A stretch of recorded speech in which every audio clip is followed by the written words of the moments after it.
Many of you know the tale of Mos' passion. But Mos is eternal. Mos was here at the start of the universe. And Mos will be here when the last light of existence goes out. Today, we're going to find out about one such Mos. Mos the Murderous. But murderous he was not always. He had a beautiful wife, Mos Woman, an adorable son, Mos Child, and they had a home, a happy home, until one day disaster struck. Whilst Mos was away, there was a fire, a terrible fire. Mos Child and Mos Woman attempted to vanquish the fire, but to no avail. By the time Mos returned, all he could do is watch on as his home, his house, his family burnt before him. Mos Woman, Mos Child, and Mos's prized possession, his devil skin scarf. It was said that the tears of the gods quenched the flames that had ravaged Mos's home. Mos set about creating a burial for the remaining body of Mos Woman, before deciding to set out on what he felt he must do. This wasn't an accident. Somebody had to pay. Mos the Murderous was born.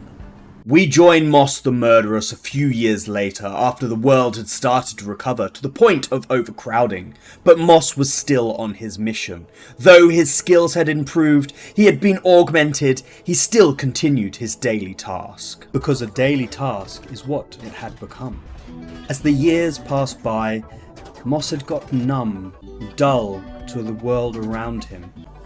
Killing, fighting, had all but become disconnected from the emotions of a normal person. Every new assault, every new conquest started the same.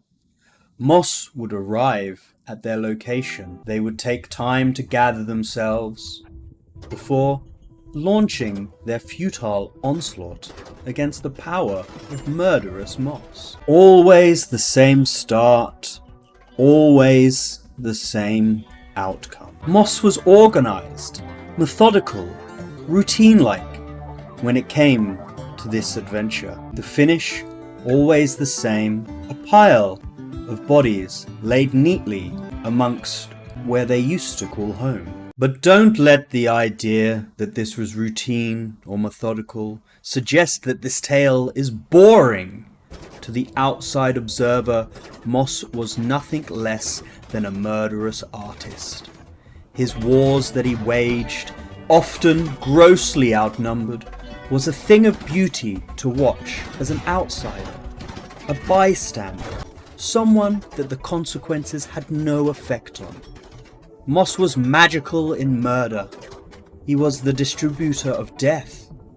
He was magnificent. And no combatant was spared the wrath of Mos, or the mercy, depending on your outlook of the world. Every camp, every settlement, every fortification had their leader.